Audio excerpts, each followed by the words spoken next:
Hello everyone, I'm Mark, and when it comes to the Apple of Epic, many of us was probably thinking about AIs, internet, metaverse, whatever kind of technologies. But today, I won't envision our future. I won't envision the future of all the fancy technologies. I will tell you about the history of our technologies. More specifically, how humans had progressed from the earliest computers to today's generative AIs. And through the history, I want to tell every one of you a pattern of how humans progress in technology. The pattern is one problem, a new technology, and a new step. Repeat after me. One problem, a new technology, and a new step. Thank you. Let me show you the first page of this PowerPoint.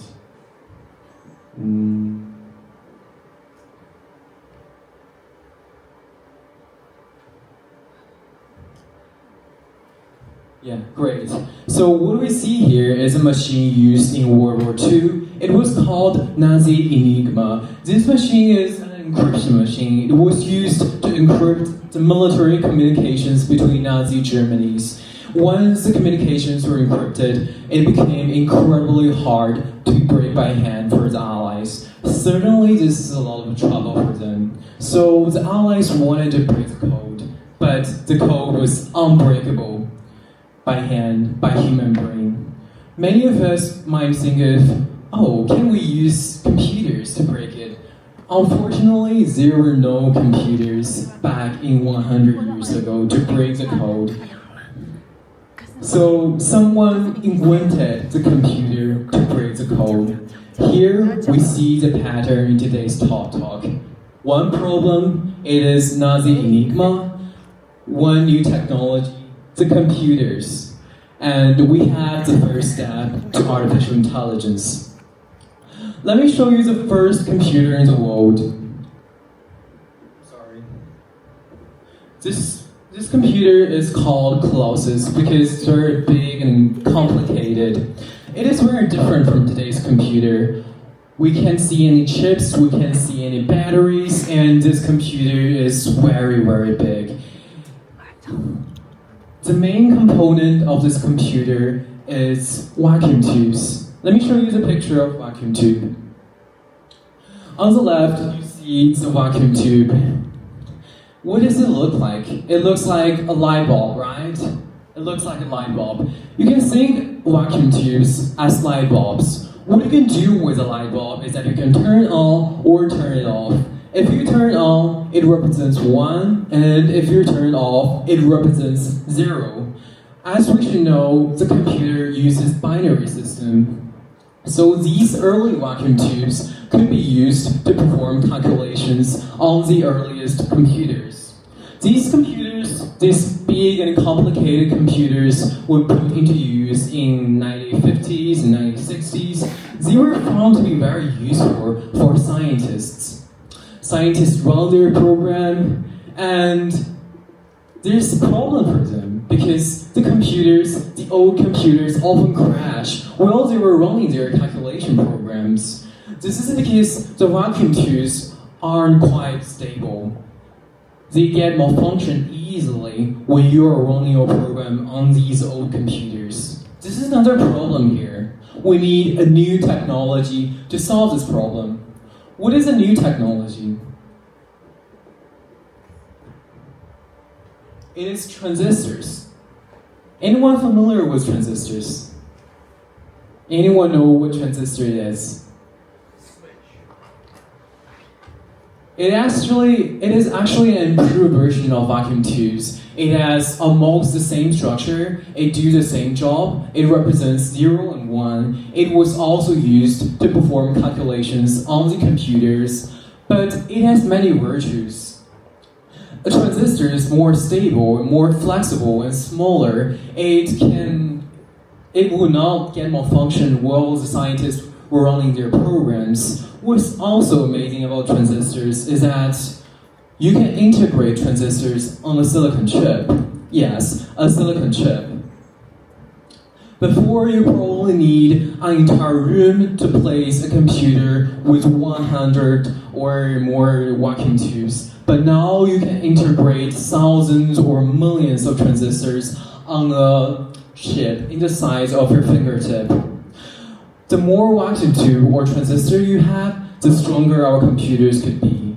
So these chip technology made our computers stronger than ever. Another advantage of the chips, of the transistors, is that the chips with transistors could be manufactured using a standardized process. If they can be manufactured using a standardized process, they get cheaper, which means our computer also gets cheaper. This is another version of Mac with chips, built with chips. It is getting smaller, right? And it is also getting cheaper. This one only costs $1,000, but the one we see before, the big and old complicated computer, it probably costs thousands of dollars. It probably costs millions of dollars. These made the computers available to consumers like you and me. Once the computers get commercialized, people started to develop what can we do on computers. People started to develop commercial values of computers. For instance, we could play computer games on computers. Let me ask you guys one question. Maybe you can make an educated guess. When do you think people started to play 3D computer games? Anyone? When do you think people started to play 3D computer games? In the 80s? Sorry? In the 80s? Yeah, it's earlier. It's earlier. Anyone else? Want to make a guess? 60s, that's too early. Actually, it was in 1970s. 1973. The first 3D computer game was called The Maze War. It was very rough, right? As we can see from these pictures, the earliest 3D computer games looks like the art of kindergarten children. People make the art and design as simple and easy as possible. Because it takes a lot of time for a computer to draw a 3D picture or a 2D picture. They're slow, right? If you want to have smoother games, you must make the design simple and easy. But this is another problem. There's another problem here. If I am a gamer, I would prefer to have better art design. But if I have better art and design, my games would be degraded into Microsoft PowerPoint. I don't like Microsoft PowerPoints. I like video games. So what we get here is a new technology called transistors. No, not transistors, accelerators. Accelerators is a kind of chip, a special type of chip that made the process of drawing 3D and 2D picture much faster. And later it was found to be very useful for training AIs because they do calculations in parallel. What I mean by doing calculations in parallel is that these type of chip can do many calculations at the same time. This is the first accelerator in the world. What do we see here? We can see a very familiar logo. Do anyone see it? NVIDIA. Yeah, NVIDIA here. NVIDIA. We are very close to today's world, right? We already get NVIDIAs here, but there's still another step to mention before we talk about generative AIs. That is how humans turned the dumb old voice assistants into real artificial intelligence, into real generative AIs today. I assume you guys have tried voice assistants like Siri or whatever kind of voice assistants before. I'm sure that they are not really humans, they are not real artificial intelligence. They are dumb, right? They're dumb, they are not quite clever. Do anyone know what is the difference between these early artificial intelligence, these voice assistants, and humans? It's that humans are dynamic. These voice assistants, these early machines are consistent. If you do a math problem like this, like 111 plus 999, you can make mistakes on it. You can do the calculation many times, but you have different results, right?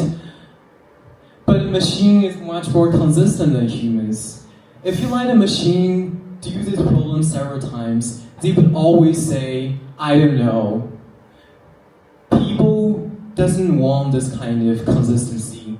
They want artificial intelligence to be dynamic like humans. What they did, so they tried to mimic how humans think.